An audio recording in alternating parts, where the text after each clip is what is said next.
ओम नमः शिवाय। हमारे YouTube चैनल मंगलमय जीवन में आपका स्वागत है। आज के वीडियो में आप श्रावण मास महात्म्य के 16वें अध्याय की कथा का श्रवण करेंगे। इस अध्याय में आप जानेंगे कि शीतला सप्तमी व्रत की विधि क्या है और इसकी व्रत कथा क्या है। यदि आप हमारे चैनल पर पहली बार आए हैं और आपने अभी तक हमारे चैनल को सब्सक्राइब नहीं किया है तो यह वीडियो देखने के बाद अगर वीडियो अच्छा लगे तो वीडियो को लाइक कीजिएगा और चैनल को सब्सक्राइब कीजिएगा। भगवान शिव का ध्यान करते हुए कथा शुरू करते हैं। ईश्वर बोले कि हे सनत कुमार, अब मैं आपसे शीतला सप्तमी का व्रत कहूँगा। श्रावण मास में शुक्ल पक्ष की सप्तमी तिथि को यह व्रत करना चाहिए। सबसे पहले दीवार पर 7 देवताओं की आकृति बना लें। उसमें बालक, पुरुष, नारी, घोड़ा, बैल आदि होने चाहिए। इसके बाद 16 उपचारों से 7 जल देवताओं की पूजा करें। इस व्रत के साधन में ककड़ी और दूध दही का नैवेद्य अर्पित करना चाहिए। उसके बाद नैवेद्य के पदार्थों से ब्राह्मणों को वायन देना चाहिए। इस प्रकार 7 वर्ष तक करने के बाद इस व्रत का उद्यापन कर देना चाहिए। हर साल यह व्रत करने पर 7 सुहागन स्त्रियों को भोजन कराना चाहिए और सोने के पात्र में रखकर जल के देवताओं की मूर्ति की पूजा करनी चाहिए। इसके बाद उद्यापन में घर में हवन करना चाहिए।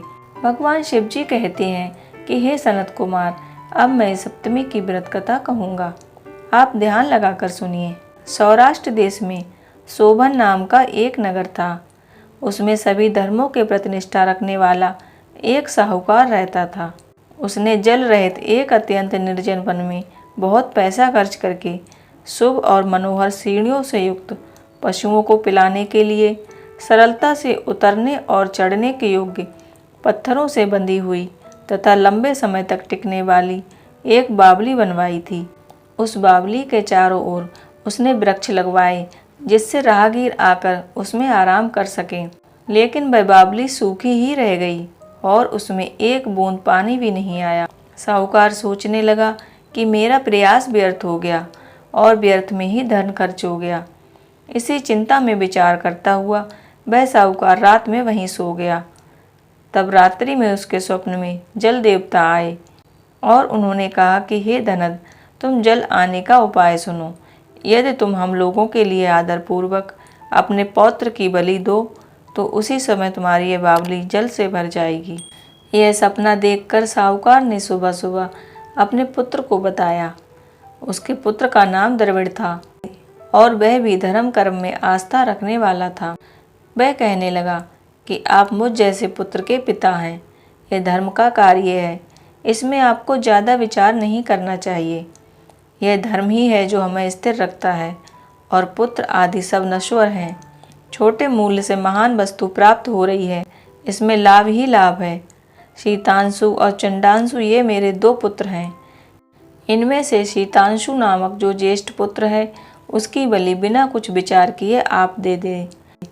लेकिन पिताजी, घर की स्त्रियों को यह रहस्य कभी नहीं पता चलना चाहिए। उसका उपाय ये है कि इस समय मेरी पत्नी गर्भ से है और उसका प्रसव काल भी निकट है, जिसके लिए वह अपने पिता के घर जाने वाली है। छोटा पुत्र भी उसके साथ जाएगा। उस समय यह कार्य बिना किसी रुकावट के पूरा हो जाएगा। पुत्र की यह बात मानकर पिता उस पर अत्यधिक प्रसन्न हुए और बोले कि हे पुत्र, तुम धन्य हो और मैं भी धन्य हूँ जो तुम जैसे पुत्र का पिता हूँ। इसी बीच सुशीला के घर से उसके पिता का बुलावा आ गया और वह जाने लगी। तब उसके ससुर तथा पति ने कहा कि यह ज्येष्ठ पुत्र हमारे पास ही रहेगा, तुम इस छोटे पुत्र को लेकर जाओ। इस पर उसने ऐसा ही किया। उसके चले जाने के बाद पिता पुत्र ने उस बालक के शरीर में तेल का लेप किया और अच्छी प्रकार स्नान कराकर सुंदर वस्त्र व आभूषणों से अलंकृत करके पूर्वाषाढ़ा शतभिषा नक्षत्र में उसे प्रसन्नतापूर्वक बावली के तट पर खड़ा किया और कहा कि बावली के जल देवता, इस बालक के बलिदान से आप प्रसन्न हों। उसी समय वह बावली अमृत तुल्य जल से भर गई। वे दोनों पिता और पुत्र शोक व हर्ष से युक्त होकर घर की ओर चल दिए। सुशीला ने अपने घर में तीसरे पुत्र को जन्म दिया और 3 महीने बाद अपने घर जाने को निकल पड़ी। मार्ग में आते समय बावली के पास पहुंची और उस बावली को जल से भरा हुआ देखकर वह बहुत ही आश्चर्य में पड़ गई। उसने उस बावली में स्नान किया और कहने लगी कि मेरे ससुर का परिश्रम और धन व्यय सफल हुआ। उस दिन श्रावण मास के शुक्ल पक्ष की सप्तमी तिथि थी और सुशीला ने शीतला सप्तमी नामक शुभ व्रत रखा हुआ था। उसने वहीं पर चावल पकाए और दही भी ले आई।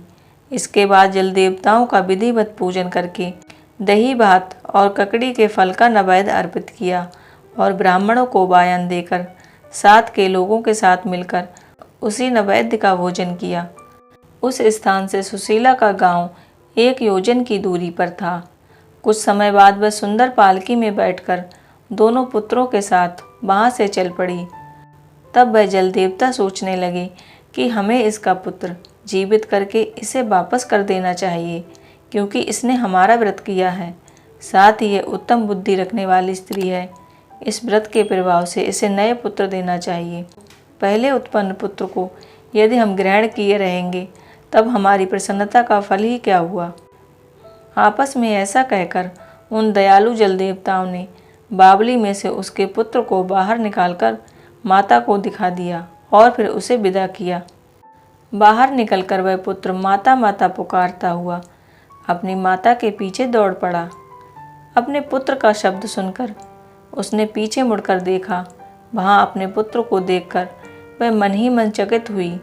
उसे अपनी गोद में बिठाकर उसने उसका माथा चूमा, किंतु यह डर जाएगा इस विचार से उसने पुत्र से कुछ नहीं पूछा।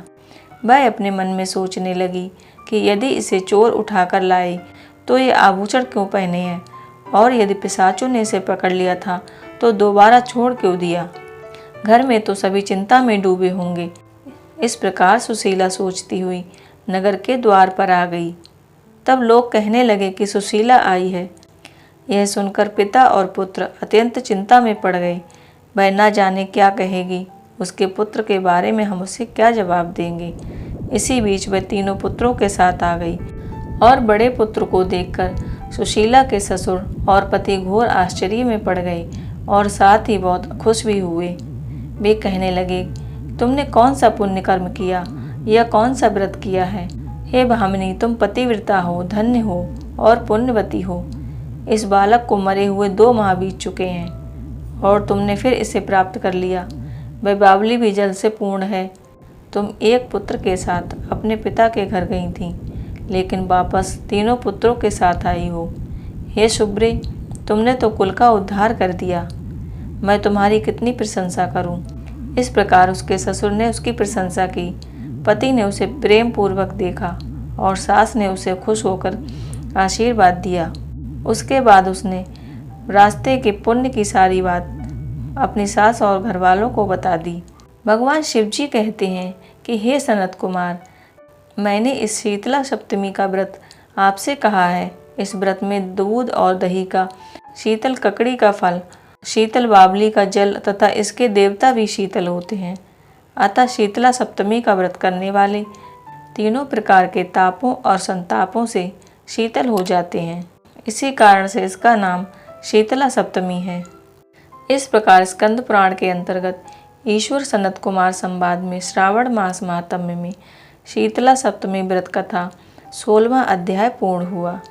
अगर आपको ये वीडियो अच्छा लगा हो तो वीडियो को लाइक ज़रूर कीजिएगा, और अगर आपने अभी तक इस चैनल को सब्सक्राइब नहीं किया है तो चैनल को सब्सक्राइब करके बेल आइकन को ऑल पर प्रेस कीजिएगा। ओम नमः शिवाय। राधे कृष्ण।